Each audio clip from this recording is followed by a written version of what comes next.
సభా విజ్ఞాపన 13. గురు శిష్యుల కతి సమయము జరుపుట కొరకై మధుర సంభాషణలన్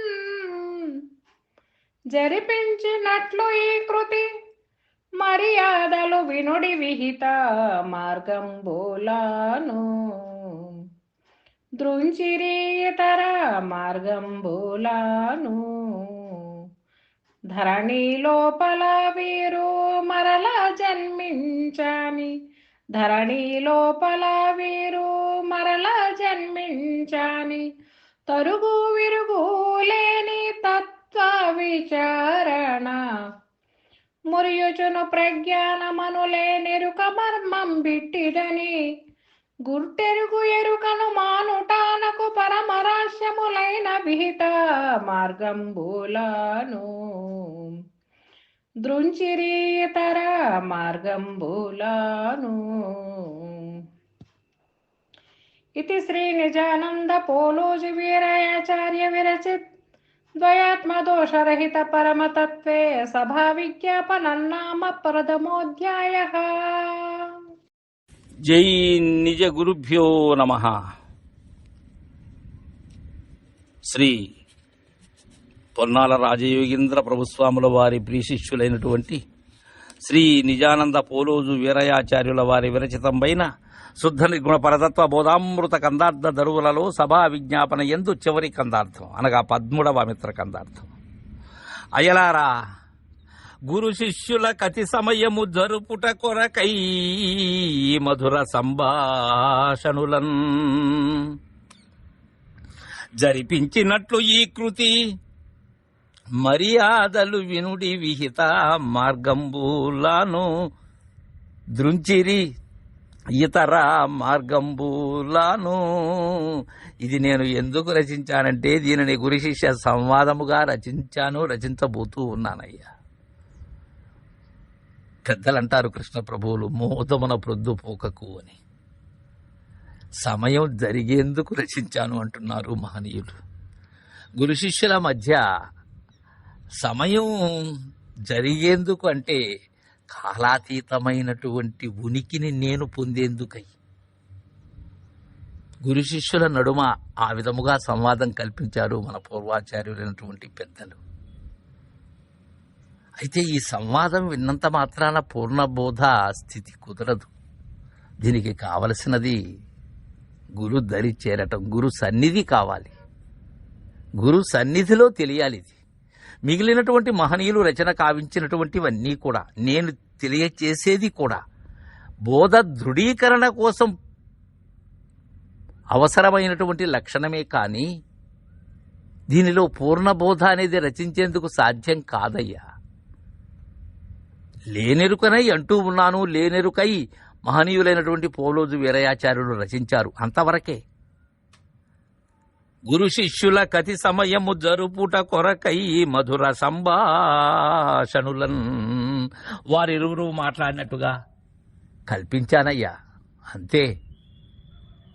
జరిపించినట్లు ఈ కృతి వారు మధుర సంభాషణలు జరుపుకున్నట్లుగా ఈ గ్రంథాన్ని మర్యాదలు వినుడి.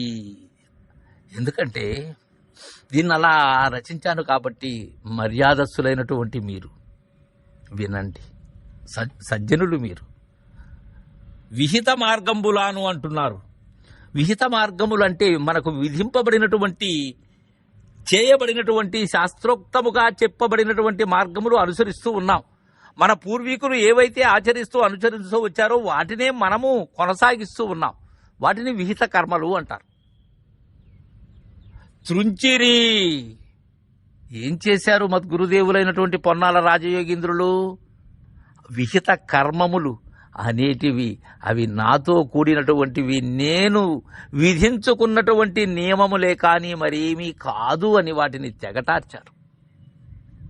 దృంచిరి ఇతర మార్గంబులాను, ఇతరమైనటువంటి మార్గములు ఏవైతే ఉన్నవో, ఈ అహం బ్రహ్మస్మి, నేనే బ్రహ్మము, అయమాత్మ బ్రహ్మము, తత్వమసి బ్రహ్మము, ప్రజ్ఞాన బ్రహ్మము అనబడేటువంటి ఇతర మార్గములు ఏవైతే ఉన్నవో, ఈ ద్వైతాద్వైత విశిష్టాద్వైత మార్గములు ఏవైతే ఉన్నవో ఈ అనేక రకములైనటువంటి సాధనములు ఏవైతే ఉన్నావో వాటన్నిటినీ సృంచారు మద్గురుదేవులు.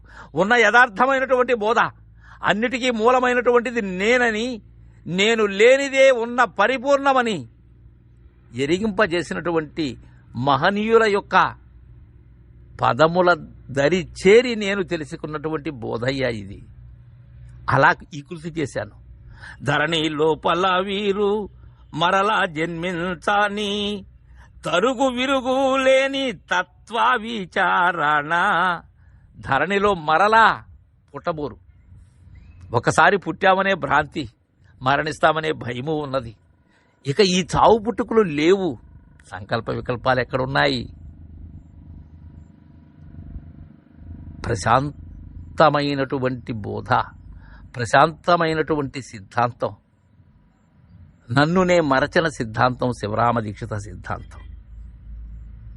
తరుగు విరుగు లేని తత్వ విచారణ అంటున్నాడు. ఇక్కడ తత్వ విచారణ అంటే తత్వాతీతమే, మరేమీ కాదు.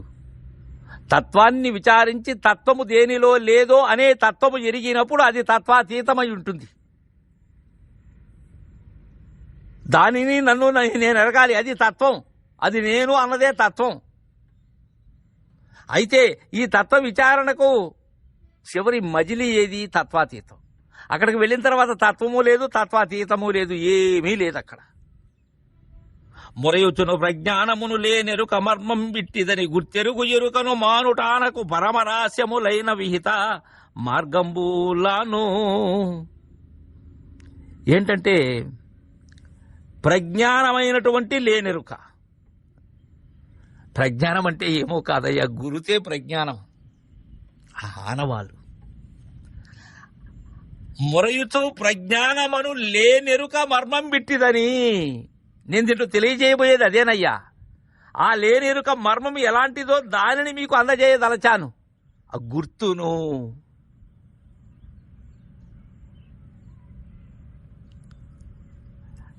తత్వ విచారణ మరయుచును, దానిని దర్శిస్తూ తత్వ విచారణను అరయుచు, మొరయుచు కూడా, దాన్ని దర్శిస్తూ దాన్ని వీక్షిస్తూ దాన్ని తెలిసి కొంటూ అది కలలాంటిదని కనుగొని అరయుచును ప్రజ్ఞానమను లేనెరుక మర్మం బిట్టిదని దానిని వీక్షిస్తూ ఈ ప్రజ్ఞానమనే గుర్తు యొక్క మర్మం ఎలాంటిదని గుర్తెరుగు ఎరుకను మానుటానకు. ఎందుకు ఇది చేస్తున్నాను?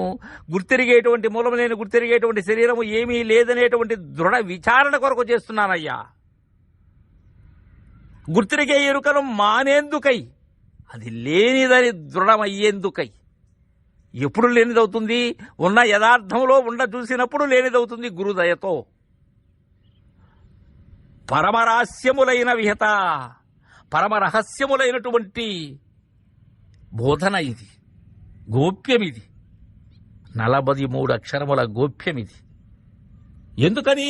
విహిత మార్గంబులాను దృంచిరి ఇతర మార్గంబులాను. మహనీయులైనటువంటి పెద్దలు శాస్త్రోక్తముగా నేను సంఖ్యలుగా ఏదైతే భావించుకుంటూ ఉండబడేటువంటి సమస్త శాస్త్రములు కూడా